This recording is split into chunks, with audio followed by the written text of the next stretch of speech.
I mentioned my life-changing trip to the southern tip of Africa. I'll never forget my experience with one little girl there.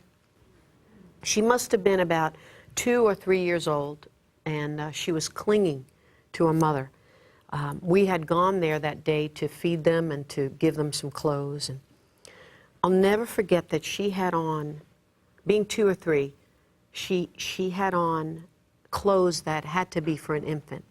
It was a heat wave, but she had this pink woolen sweater on that was just, I mean, probably piercing her skin. It was so small, tight, tight, tight, and the buttons were like stretched to where they were going to burst. And I tried to give her this brand new t-shirt. I was so excited, and every time I tried to take the sweater off, she sobbed. And then I try again just to, because, you know, I just wanted to get that stuff off of her.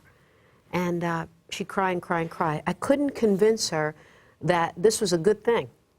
And if she could talk, I sensed that she would probably say, please don't take the only thing that I have. Please don't take the only thing that I've known. I don't understand this new thing that you're trying to give me. And I slid the sweater, I slid actually the little t-shirt underneath her mother's arm, and I knew in time she would know what I was truly trying to give her.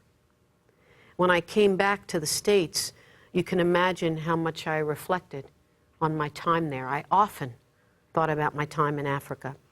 That little girl remained one of my most vivid images. Her tears affected me so deeply, especially because I was longing to give her a new gift, a good thing. And I realized that God must feel the same way, longing to give us the new thing, and we get settled in the old. We truly do. We will often say that we want Jesus, but we don't want to change. We want him, but we don't want to change. We'll pray prayers of, Lord, help me to be all you've made me to be, but we don't want to change. Instead of being wide-eyed with expectation, we remain stagnant. Whether comfortable or miserable, we remain where we are.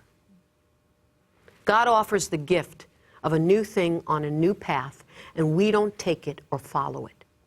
How often we'll miss out on his best, his wonderful and perfect best. And that's why we must stay tuned. Stay tuned to hear him, sober and alert. Stay tuned to expect him, to really expect him. It will help us have discernment and possess a holy wisdom to maneuver our way through this life.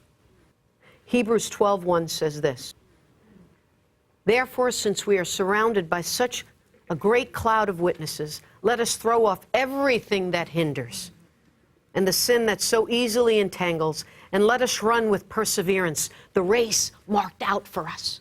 Let us throw off everything that hinders. I mean, the vision of that little girl comes in my mind, because I have been like that little girl, clinging when God wants to give me a good and new thing.